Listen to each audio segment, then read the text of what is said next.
Okay, and we are recording. So, welcome everyone to the live broadcast case study for Product E-Class Ultima by Jason Fladlin from Rapid Crush. This is for Module 1. My name is Zane Miller, and I have gone through this module about a gazillion times. So please, as I present, feel free to ask questions while we're live streaming here on YouTube, or even if you're watching after the fact, because the purpose of this specific YouTube channel is to help you make a buying decision regarding Product E-Class Ultima. All right, so please ask any questions that you have at any time, and you will get a response. Now, full disclosure, if you do decide to invest in Product E-Class Ultima, I will be financially compensated. But that's how affiliate marketing works. So now that you know what's happening, I'm going to show you the results of what I've learned in Module 1 of Product E-Class Ultima. This will take about 15 minutes, and if you like what you hear, I'll direct you to the next step. Okay, so let's go ahead and jump in. First things first, when you actually make the product, he says sit down, make a mind map of purpose, why it works, what's involved, how to do it. Now, I added the bonus and OTO just because I know that those are things that are good to have, but it helped me really focus in on exactly what bonus I should have and exactly what kind of OTO. In fact, I didn't even know there was going to be an OTO. I just went, hey, this would be a good like after the fact thing that, oh, there we go. It's an OTO, right? So how to make quick affiliate cash with free, easy to use tools in as little as 24 hours. Spoiler alert, has everything to do with YouTube, all right? So what's the purpose of Affiliate Wave? Well, the main question you're supposed to ask is what purpose can my information serve? The purpose of Affiliate Wave is to take advantage of existing content Google loves and leverage it to make affiliate sales. That's like the main purpose that really jives with this statement here, this headline, right?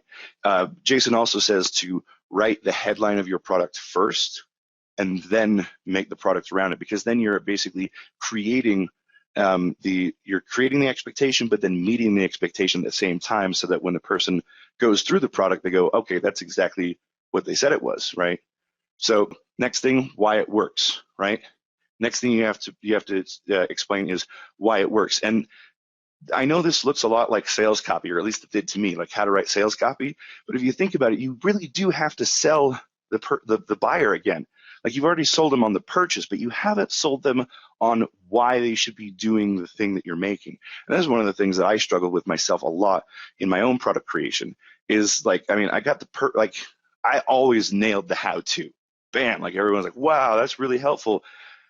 But then it started to just kind of get more chaotic and hard to explain when I had to go into like, well, here's what's involved. And it seemed like it's way more than was actually involved.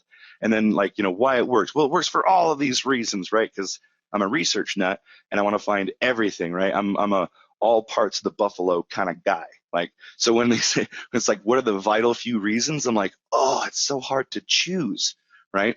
But it's very, very important, because the time it takes to consume the content is also very important, which is why Jason goes back to one problem, one solution, one sitting. What's involved, right? What are the components, parts, and pieces? We don't have to go into agonizing detail on this part because I'm still in production mode. How to do it? I'm not going to go into everything here, but these are all basically all the notes that I've put together so that it can be one sitting and boom, it's all knocked out, right? So we've got some step-by-step stuff, right?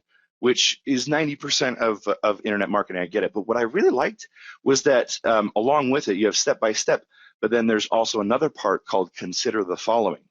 Now, if you look at any part of any information product, the really good ones have these very, very strategically made, right? So consider the following is like, okay, when you're doing this, think of these things, right?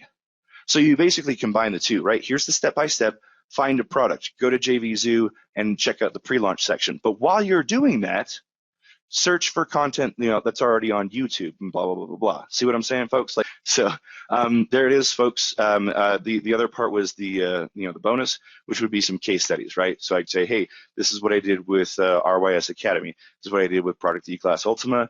Here's OMG machines. This is Cult of Copy. This is this is the anomaly, because it's not just, it's an evergreen show, right? It's not just make money, but has much longer ranging effects. And I can dive into it a little bit deeper and give, again, a greater deep of complexity that make people go, wow, I really need to follow this guy, right?